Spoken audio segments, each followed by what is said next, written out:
Hello friends, కైలాసంలో వినాయకుడు శివపార్వతుల చుట్టూ ప్రదక్షిణ చేస్తున్నారు. ఈ సీన్ చూసారా? ఇది విజయనగరంలో బెస్ట్ సెట్ అని చెప్పొచ్చు. ఈ వీడియోని అస్సలు మిస్ అవ్వకండి. వినాయక చవితి కథ మొత్తం మీకు 3 నిమిషాల్లో మొత్తం చూపించేస్తాను నేను. ఈ ఒక్క వీడియో చూస్తే మనం స్వర్గంలో కైలాసంలో జరిగినంత తెలుసుకోవచ్చు. పార్వతీదేవి వినాయకుడిని నలుగుపిండితో చేయడం, తర్వాత ద్వారం వద్ద కాపలా ఉంచడం, తర్వాత పరమశివుడిని వినాయకుడు అడ్డుకోగా వినాయకుడు శిరస్సును ఖండించడం, తర్వాత గజాసురుని శిరస్సును తీసి వినాయకుడికి పెట్టడం. ఈ స్టోరీ మొత్తం కళ్ళకు కట్టినట్టు చాలా బాగా తీర్చిదిద్దారు. చిన్నపిల్లలకు కూడా ఇది చూస్తే చక్కగా అర్థమైపోతుంది, అంత బాగా చేశారు. తర్వాత ఒకరోజు చవితి నాడు వినాయకుడు పిండి వంటలు ఉండ్రాళ్ళు అన్నీ తిని నడవడానికి ఇబ్బంది పడుతున్నప్పుడు అది చూసి చంద్రుడు నవ్వడం, ఆ విషయం చూసిన పార్వతీదేవికి కోపం వచ్చి చంద్రుడిని శపించారు కదా. చంద్రుడిని ఎవ్వరూ చూడరాదు అని శపించటం, తర్వాత సుతమహములందరూ కోరుకోగా ఈ ఒక్కరోజు చవితి రోజు మాత్రమే చంద్రుడిని చూడకూడదు, చూసిన వారికి నీలాపలిందని కలుగును అని చెప్పటం. ఈ కథ మొత్తం చాలా బాగుంది. ఇది మెయిన్ వినాయకుడు అనమాట. సెంటర్లో చాలా పెద్ద వినాయకుడిని అయితే పెట్టారు. నాకైతే కళ్ళు 2 సరిపోలేదు చూడడానికి. వీడియోల కంటే లైవ్లో చాలా అందంగా ఉంది.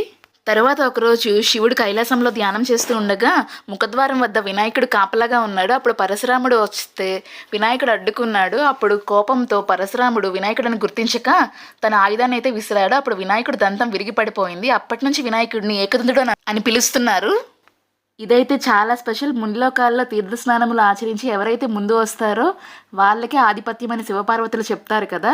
అప్పుడు కుమారస్వామి నెమల మీద వెళ్తారు కదా. వెంటనే వినాయకుడు ఏం చేయాలని అడగగా అప్పుడు ఈ నారాయణ మంత్రాన్ని చదువుతూ మా చుట్టూ ప్రదక్షిణలు చేస్తే ముల్లోకాల్లో స్నానం ఆచరించిన ఫలితం దక్కుతుంది అని చెప్తారు కదా శివుడు. సో వినాయకుడు అయితే ప్రదక్షిణలు చేస్తున్నాడు శివపార్వతుల చుట్టూ. ఇదైతే కళ్ళకు కట్టినట్టు ఎంత బాగా చూపించారో. ఒక ట్రాక్లా వేసి వినాయకుడు అలా ప్రదక్షిణలు చేస్తూనే ఉన్నాడు. ఆ వినాయకుడు ఎప్పుడు వస్తాడా అని అందరూ ఎదురు చూస్తున్నాము. అలా చాలా బాగా వినాయకుడు అయితే ప్రదక్షిణలు చేస్తున్నాడు. చెర్రీ కూడా చూసి చాలా ఆనందపడ్డాడు, చాలా నచ్చింది వాడికి కూడా. తర్వాత వేదవ్యాసుడు చెప్తున్నప్పుడు వినాయకుడు మహాభారతాన్ని మొత్తం నెమలిపించంతో రాస్తారు కదా, ఆ సీన్ అన్నమాట ఇది. మొత్తానికి వినాయక చవితి కథ మొత్తం మనకి 2 నిమిషాలు అర్థమైపోయేలాగా కళ్ళకు కట్టినట్టు చూపించారు. ఈ టీం మొత్తానికి హ్యాట్స్ ఆఫ్ అని చెప్పొచ్చు. డెకరేషన్ కూడా చాలా బాగుంది, సెట్ కూడా చాలా బాగుంది. ఎవరు కూడా విజయనగరంలో ఉన్న వాళ్ళు అస్సలు మిస్ అవ్వకండి వీడియోని చూడడానికి. అందరికీ వినాయకుడిని చూసిన ఫీల్ కలిగిందని అనుకుంటున్నాను ఈ వీడియో ద్వారా. మీకు నచ్చినట్లయితే చిన్న లైక్ చేయండి, షేర్ కూడా చేయండి, కమెంట్ చేయండి మీకు ఈ వీడియో ఎలా అనిపించిందో. బయట అయితే ఇలా రాధాకృష్ణుల సెట్ అయితే పెట్టారు. మొత్తం ఒక టెంపుల్ అట్మాస్ఫియర్, ఒక టెంపుల్ లుక్ వచ్చింది. నాకైతే చాలా చాలా నచ్చింది.